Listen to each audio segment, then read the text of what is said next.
I'm going to show you a character leveling exploit in Outriders that will get you leveled up super fast. Depends on where you are at the story, though. There's 3 different options, and each one will level you up depending on where you are. Reasons you might want to level up faster instead of just beating the game would be that maybe you're falling behind, you don't want to turn world tier down, or whatever your reason is. And before I show you the exploit, I just want to point out that the best way to level is to just do side content and have fun. But if that does not feel fun to you, and for whatever reason you just want to grind out your character levels, then I'm going to show you how. These will not level up world tier. I'll be saving that for a different video. It's a different strategy for that, and I will get to that again in a different video. So the first thing that you're going to need to do in order to use this exploit is swap world tier to 1. Because enemies give the same amount of experience regardless of world tier. The amount of experience they give is based on the chapter and what enemies they are. It has nothing to do with anything else. So whenever you decide that you want to just farm up your character level, swap to world tier 1, and it'll make it ridiculously easy. The other thing that you're going to need to do is you're going to need to go past the story point that you want to farm. Also, spoiler alert, you're going to see a lot of different story points that you haven't seen yet if you just started the game. Which if you just started the game, then don't worry about leveling. Just go play the game. That's how you level. Okay, so the first one that you're going to be able to farm will be at Eagle Peaks. This is the earliest point. So what you're going to do is you're going to beat Eagle Peaks. You're going to go maybe 2 or 3 ahead, like story points ahead. And then you'll be really, really high level, and it'll be really, really easy. You'll come back, and you'll do Investigate the Volcano's Peak, and you'll select it and confirm, and you'll start that story point. You'll go do that one.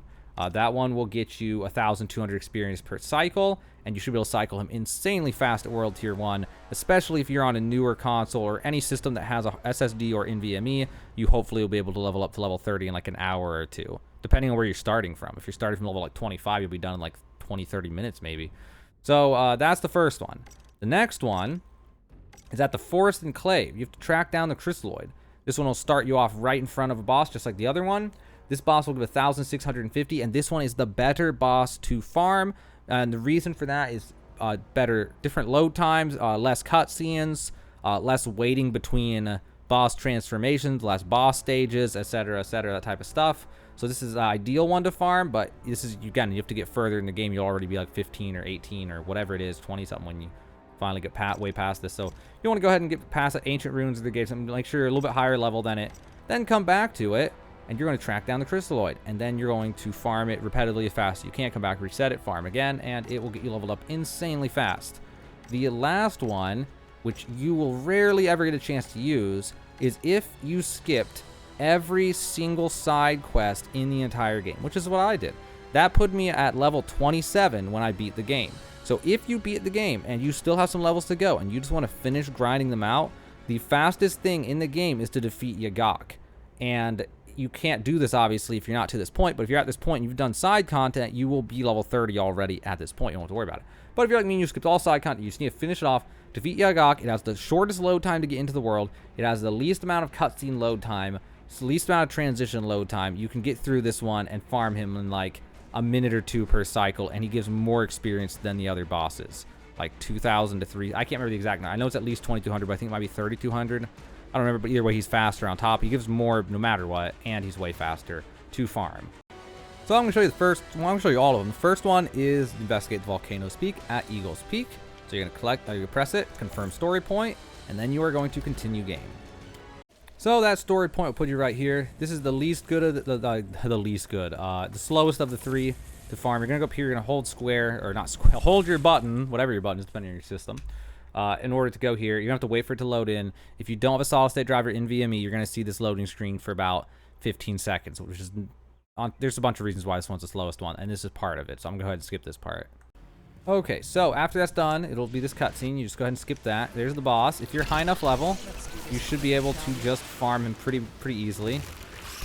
So he should be done in about 2-3 seconds. Okay, well there's stage 1. Now you wait. There's a cutscene.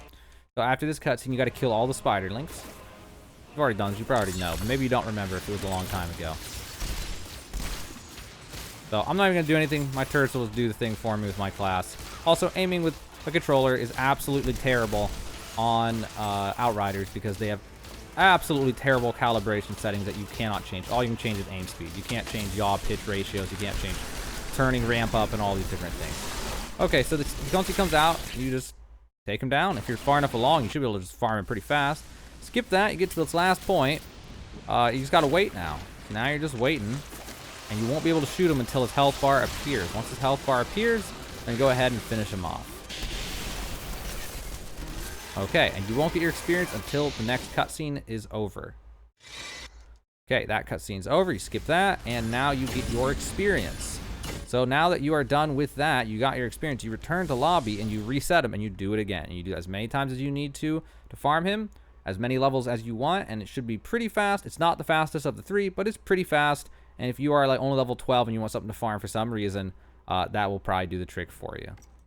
So the next boss is the Chrysaloid. This one is the best one to farm, realistically, because you'll never get to farm the last one. So you're going to confirm story point and continue game. So the slowest part of this boss is going to be waiting for the initial load, which if you have an SSD or NVMe won't be bad at all. So go ahead and enter his lair. This one is way better than the other one because everything loads in real fast other than the initial load. So you skip that. Here's the boss. You're going to go ahead and take him down pretty fast depending on where you are. 28 is going to be insanely fast. So now that you do that, you got to wait for him to finish any attack animations, any animations he's going to do. Just got to wait it out. Eventually he will climb up and then it'll go to stage 2. But first he has to blow up that hole. He's not allowed to go to the next part until he blows that up. Then he will climb up above and it will activate the cutscene. Unfortunately, this next one is an unskippable cutscene. And that's just how it is, but it's still way faster than the lava spider eel thing, whatever you want to call it. So you're going to go through this. And it doesn't take very long. And then just look up and try to take him out quickly. If you're not as high level as me, you want to go even faster, he has a weak point on his shoulders that you can find. You can break loose if you can get the armor off, which I'm just going to kill him before it even happens, though. Right there. There you go.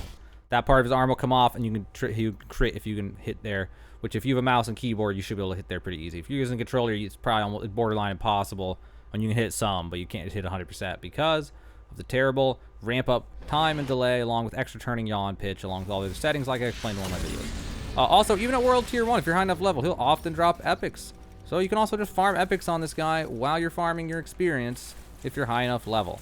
So that is the Chrysaloid, and now you would definitely just go start, return to lobby, reset him, and do it again.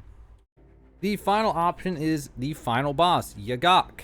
If you have not beaten the game yet, you might not want to watch this part because, spoiler, you're going to see what the final boss looks like, what the attacks are, all that type of stuff.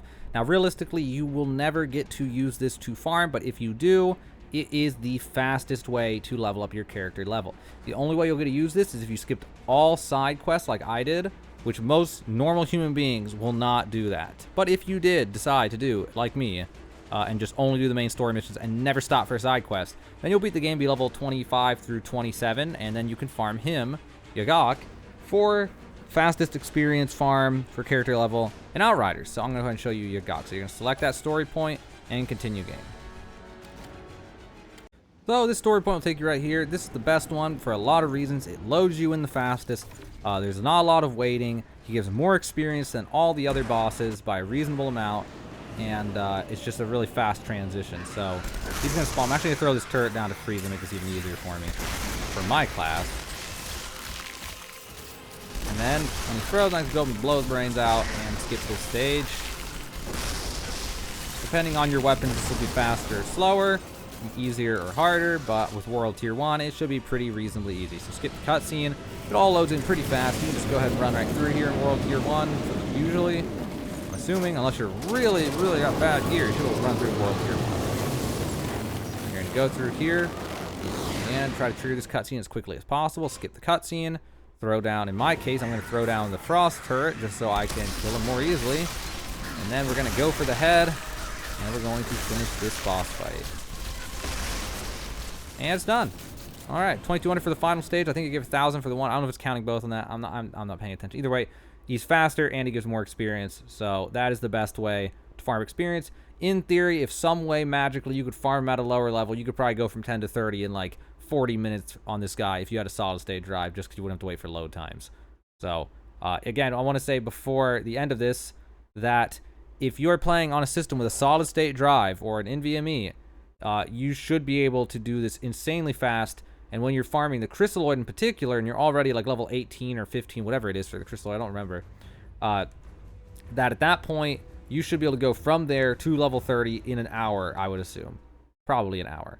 It's pretty darn fast if you have a solid state drive and can not have to wait for this type of load screen for upwards of, a minute. Like on PlayStation 4 is the worst case scenario. It takes literally like a minute to load this in. If you're on a PC that has a hard disk drive that's like really slow, oh, it's gonna be rough. It's gonna be rough. But if you have a good system, then you should be able to farm super fast and get to max level, for whatever reason that you would want to do it without just beating the game. You'll be able to do super fast. Again, though, best way to level is just have fun, though. Just beat the game and do side quests. But if for some reason that's not fun to you, and for some reason you just want to get level 30 for any reason, these are definitely the fastest ways to do it. So hopefully this character leveling exploit helps you out. And now you know the fastest way to level up character level in Outriders. If this video helped you, consider helping us by subscribing to our channel. Tap this button over here and hit the red subscribe button. Subscriptions help a lot, even if you never watch our videos again. Ha ha ha ha!